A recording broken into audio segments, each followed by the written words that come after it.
Well, the artistic community here evolved out of a lot of professors coming down from Stanford and Cal, and they started building these little tent cabins down here for the summers. And it there was no place to way to make a living in Carmel. And so the people that started inhabiting it were people that were self-sufficient. They could write, they could paint, they could take photographs, and life was pretty cheap. I mean, you could go out and in those days get abalone right off the rocks and mussels and eat on the beach.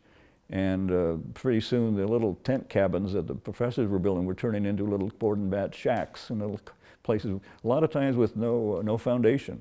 And the artistic community became very tight-knit. And Jeffers was here at that time. And poets, a lot of people came down as writers, poets from San Francisco. George Sterling came down after the fire and earthquake in San Francisco in 1906, and Powers and developers gave him some property. Said, we'll give you some property if you bring us some other people down from San Francisco, which he did. Arnold Genth, the photographer, and Mary Austin, and some of the other people in the artistic community all came down here and bought lots for 40 and 50 bucks and stayed. Edward Weston used to show his photographs in Monterey. There was a Pat Wall gallery.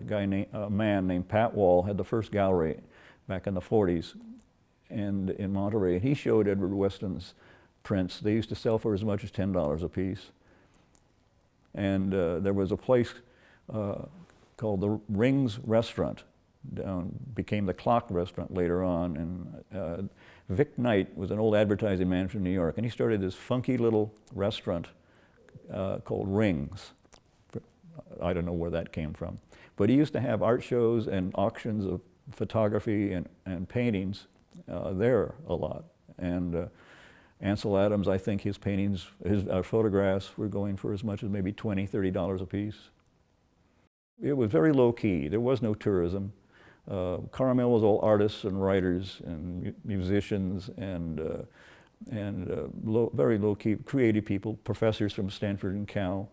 And Monterey was all pretty much fishing, and then they all started reinventing themselves. They started putting in restaurants, and then the tourism came later.